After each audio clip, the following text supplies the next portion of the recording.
Hello, I'm Vidya, your tutor. Let's learn political parties together, step by step. Welcome, I am Vidya.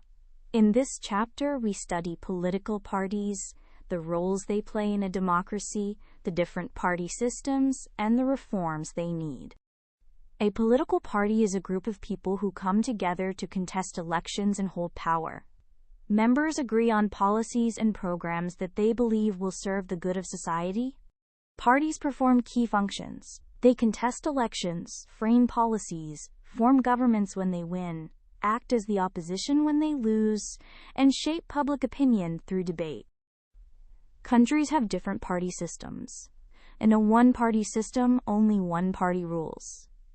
In a two-party system, two big parties compete. India has a multi-party system, with many parties sharing the field.